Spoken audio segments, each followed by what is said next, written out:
ভাইরে ভাই, আমরা বাঙালি মানুষ এতটা জঘন্য, আমাদের দ্বারা সব সম্ভব। আমরা পরের খাইয়া নিজের খাইয়া পরের গীত গাইতে খুবই পছন্দ করি, কারণ আমরা কিছু পারি বা না পারি অন্তত গসিপ করতে খুবই পছন্দ করি। ঠিক আছে, মানুষকে নিয়ে কিভাবে সমালোচনা করা যায়, কিভাবে তার বদনাম করা যায়, কিভাবে একটা মানুষ উপরে উঠলে তার ঠ্যাং ধরে নিচে নামানো যায়, অথচ এইটা চেষ্টা করি না যে ও করতেছে ওর মতো করতে দিই, ওর মতো করে করতে দিই, আমি দেখি নিজে কি করতে পারি। ঠিক আছে, এদিক দিয়ে আমরা বাঙালিরা নাই। ঠিক আছে, আমি প্রত্যেকটা বাঙালিকে বলবো, আমি আমার নিজেকে বাদ দিতেছি না। দেখবেন একটা মানুষ যখন ভালো কিছু করতে যায় তখন কিন্তু এটা এতভাবে ছড়ে না, কিন্তু একটা ভালো মানুষের বিন্দু পরিমাণ যদি কিছু পাওয়া যায় তাহলে ওরে বাবা রে বাবা, দুর্গন্ধ এমনভাবে ছড়ায় বলার বাহিরে। একটা কথা দিয়ে মানুষকে এত উপরে তুলে বাঙালিরা, আবার একটা কথা দিয়ে নিচে নামায় ফেলে। কেন কথাগুলো বলতেছি সেটা বলে, এই যে রিপন ভাইকে নিয়ে এই কথাগুলো উঠতেছে, হ্যাঁ, যে ওনার ফ্যামিলির খোঁজ খবর নিতেছে না, এত মিডিয়া যাইতেছে। ভাই, রিপন ভাই ভাইরাল দেখে কি আপনারা যাইতেছেন ওনার বাসায়? উনি খোঁজ খবর কেন নেয় না? উনি ইনকাম করে কেন নিবে না? এমন হাজার হাজার মানুষ আছে, ঠিক আছে, বাবা মার কোনো খোঁজ খবর নেয় না। আপনি ওদের কাছে যান, কেন নিতেছে না ওদের খবর নেন। একমাত্র রিপন ভাই নিতেছে না দেখা ওনার বাসায় গিয়া মানে করতেছেন। এক পর্যায়ে মানে মিডিয়ার কারণে বাসায় ঢুকতে পারতেছে না। ঠিক আছে, উনি যখন প্রথম ওনার কন্টেন্টগুলো ছিল, ওনাকে কিন্তু মানে কি বলে, এটাকে কি বলে যেন, আচ্ছা যাই হোক, খুব বাজেভাবে প্রশ্ন করে হচ্ছে ওনাকে ভাইরাল করা হয়েছে। হ্যাঁ, ভালোভাবে কিন্তু ওনাকে ভাইরাল করা হয় নাই, ফান টাইপের নিয়ে ভাইরাল করা হয়েছে।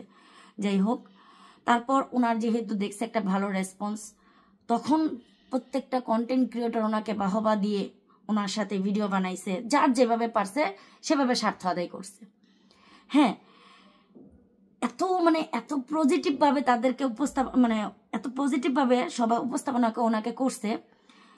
বর্তমানে ওনার একটা কাজের জন্য ওই যে পজিটিভ জিনিসটাকে এখন নয় ফেলছে, এখন সবার মুখে মুখে। যে মানুষগুলাই মানে একই প্লেটে খাওয়াইছে, একই বিছানায় ঘুম পাড়াইছে, এই মানুষগুলো এখন পোস্ট লিখতেছে উনি এমন, উনি হেমন, উনি তেমন।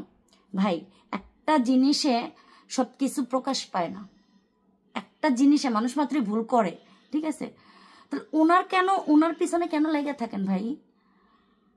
এমন তো আরো মানুষ আছে, বাবা মার খোঁজ খবর নিতেছে না, অট্টালিকায় থাকতেছে, কিন্তু বাবা মার কোনো খোঁজই নিতেছে না। ওসব মানুষদের কাছে কেন যাইতেছেন না? কেন উনি ভাইরাল থেকে ওনার কাছে যাইতে হবে?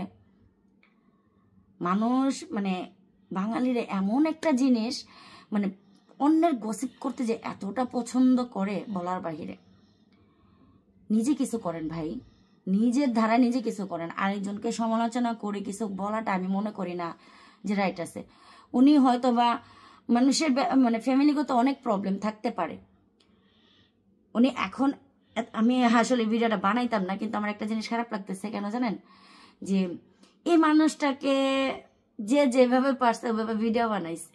হ্যাঁ, এত সুনাম, রিপন ভাই একটা গ্রামের ছেলে হয়ে, অশিক্ষিত ছেলে হয়ে আজকে এমন একটা পর্যায়ে চলে গেছে, অনেক শিক্ষিত মানুষরাও পারে না। কিন্তু এই মানুষটাকে এখন ওই মানুষগুলাই, যে মানুষগুলা এত বড় বড় কথা বলছে, ওই মানুষগুলো আবার এখন নেগেটিভ পোস্ট করতেছে, রিপন এই, রিপন সে, রিপন তেই, এমন। কেন রে ভাই, এই ধরনের করা কেন করতে হবে? যার যার মতো তাকে বাঁচতে দেন না। এই যে এই কাজগুলো করতেছেন, এগুলো ঠিক না, আমি বলবো ঠিক না। হ্যাঁ, এখন ওনার বাবাই বলতেছে, মাই বলতেছে যে আমি আসলে বলে ফেলছি। হয়তো বা ওনারা যদি চলতেই পারতো, নাই চলতে পারতো, তাহলে অনেক আগে মিডিয়াতে আসতো। এই যে না জানায় গেছেন, তার ফ্যামিলিতে গেছেন, গিয়ে ইন্টারভিউটা নিয়েছেন, এটা কি ভালো কাজ করছেন? একটা মানুষ ভাইরাল বিদায় তার বাসায় হামলা দেওয়াটা কি ঠিক? এটা বলেন, এটা ঠিক না। আমি মনে করি সব দিক দিয়ে যাচাই করার পরও একটা মানুষকে খারাপ বলা উচিত, কিন্তু যাচাই না করে একটা কথার মাধ্যমে তাকে অতি ভালো বলা যাবে না, আবার একটা কারণে অতি খারাপও বানানো যাবে না। ঠিক আছে, তো যাই হোক, আমি বলবো সবাই